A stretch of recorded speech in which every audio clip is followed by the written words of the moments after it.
buradan kıymetli vatandaşlarımıza şu çağrıyı yinelemek istiyoruz.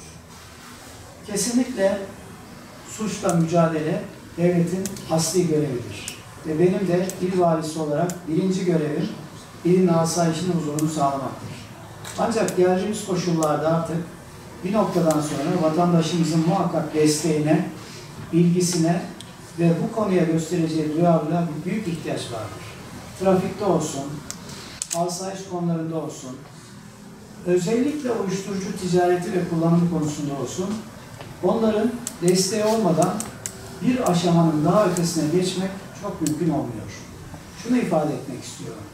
Değerli vatandaşlarımız, çevrenizde gördüğünüz, şahit olduğunuz, duyduğunuz ve suç teşkil eden olayları hiç çekinmeden güvenlik birimlerimize, kolluk güçlerimize lütfen bildirin.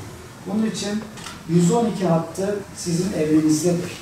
112'yi çevirdiğinizde sizin karşınıza çıkacak olan operatör, oradaki görevlimiz sizi ilgili birime, jandarmamıza ya da emniyetimize yönlendirecek ve sizin de bu konudaki ihbarınızı, bildiriminizi orada karşınıza çıkan görevlilerimiz özenli bir şekilde alacaktır. Kesinlikle kimlik bilgileriniz, sizin kim olduğunuz konusundaki bilgiler paylaşılmayacaktır.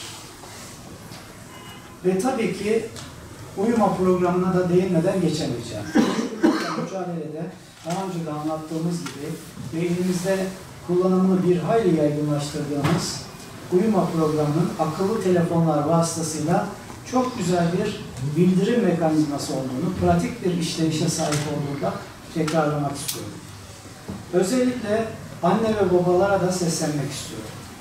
Çocuklarınızın geleceğinin karartılmaması, uyuşturucu bataklığına düşmelerinin önlenmesi için mutlaka yaşına bakmadan tüm çocuklarımızı, gençlerimizi iyi bir şekilde takip edip davranışlarındaki değişiklikler, arkadaş çevrelerindeki değişiklikler ve rutin hayat akışlarının farklılaştığı anlarda muhakkak onların durumlarının incelenmesi, kontrol edilmesi çok gerekli biliyorsunuz. Ve lütfen çocuklarınızı yalnız bırakmayın. Onlarla bağınızı kuvvetlendirin. Onları yalnızlaştırmayın diye seslenmek istiyorum.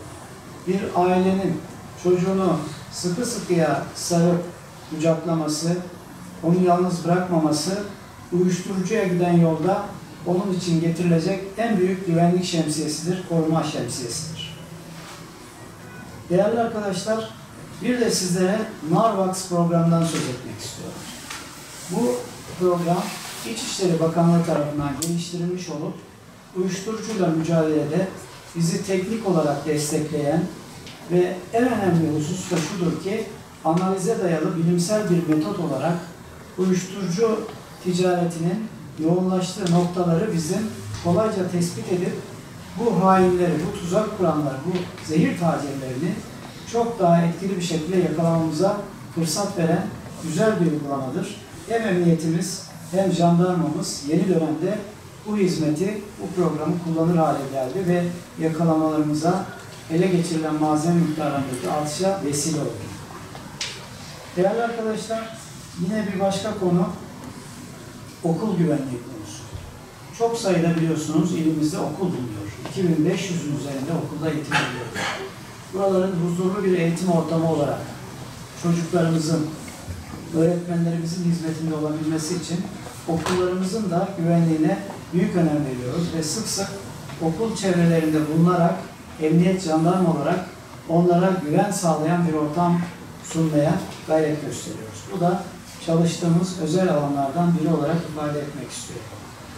Bütün bunları ifade ettikten sonra biz hedeflerimiz itibariyle şunu ifade edelim. Şanlıurfa'nın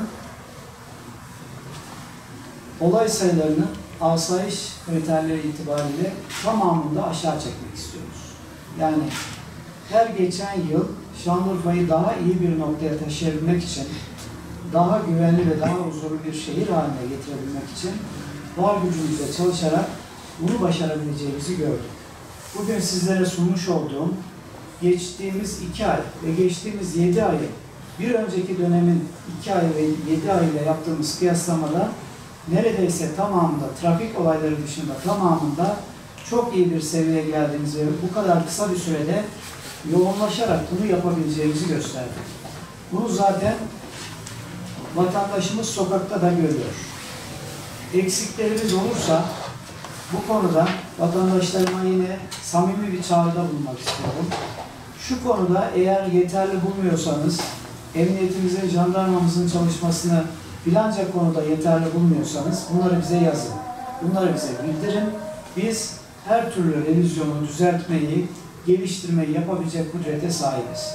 Devletimizin gücü, güvenlik birimlerimizin gücü, kudreti, donanımı bunu yapmaya muktedir. Bu işin üzerindeyiz. Şanlıurfa'nın en örnek gösterilecek illerden biri haline gelmesi için yoğun bir çaba içerisindeyiz ve en önemlisi bütün kadrolarımız, yani İl Emniyet Müdürümüz, İl Jandarma Komutanımız, kaymakamlarımız, ilçelerdeki kolluk yöneticilerimiz ve bütün personelimiz buna inandı.